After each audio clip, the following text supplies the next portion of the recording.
অনেকের রিকোয়েস্ট ছিল যে আম্মু যে ভর্তাগুলো করে সেগুলোর রেসিপি যাতে আমি শেয়ার করি একদম A to Z। বিশেষ করে আম্মু যে শুকনা মরিচের যে কাঁচা বাটাটা করে সেটা। দুঃখিত, আমি আসলে মানিকগঞ্জে অনেক দিন পর এসেছি, যে কারণে আমি ভিডিওটা এতদিন শেয়ার করতে পারিনি, আজকে শেয়ার করছি। প্রথমেই আম্মু শুকনো মরিচগুলো ভালো করে ধুয়ে নেয় আর লবণ দিয়ে এগুলোকে আগে একটু বেটে নেয়।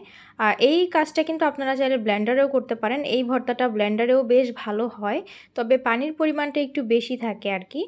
যাই হোক, প্রথমে এভাবে করে লবণ দিয়ে আগে বেটে নিয়ে এবার পরিমাণ মতো পেঁয়াজ এবং রসুন দিয়ে দিয়েছে। আর আমাদের পরিমাণটা বলে দেই, এখানে মরিচের চেয়ে অবশ্যই রসুন আর পেঁয়াজের পরিমাণ বেশি হয়, এটাই হচ্ছে ভর্তা মজা হওয়ার মেন কারণ আম্মুর। তো আপনারাও তাই করবেন, মরিচ কম দিবেন। আমি যেহেতু মেখে খাই তবুও ঝাল কিন্তু কমই হয়।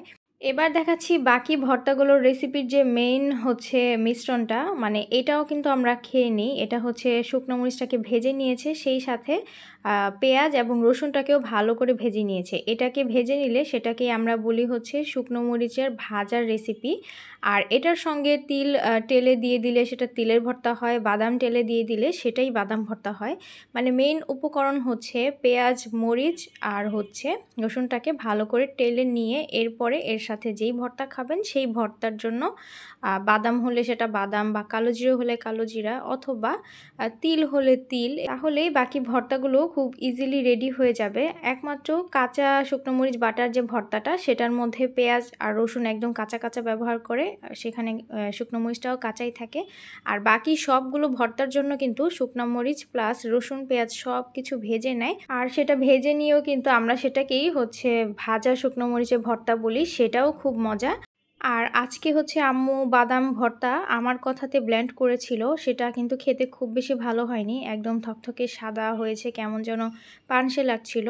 বাদাম ভর্তাটা অবশ্যই পাটায় বেটেই খাবেন, একদম যত পানি কম দেওয়া যায় বাদাম ভর্তাটা ঠিক ততটাই বেশি মজা হবে। আর আম্মুর ভর্তা কিন্তু খুবই ফেমাস, সবাই পছন্দ করে। বিশেষ করে আমার ব্লগ দেখে অনেকেই আম্মুর কাছে এসে এই ভর্তাগুলো খেয়েছে আর সবাই মোটামুটি ফ্যান হয়ে গিয়েছে। তো আজকে ভিডিও শেয়ার করেই দিলাম মোটামুটি রেসিপিগুলো, আশা করি বুঝতে পেরেছেন, বাসায় বানিয়ে খাবেন। আর ভিডিও ভালো লাগলে একটা লাইক দিয়ে দিবেন, সেই সাথে আমার পেজটা ফলো করে পাশেই থাকবেন। আল্লাহ হাফেজ।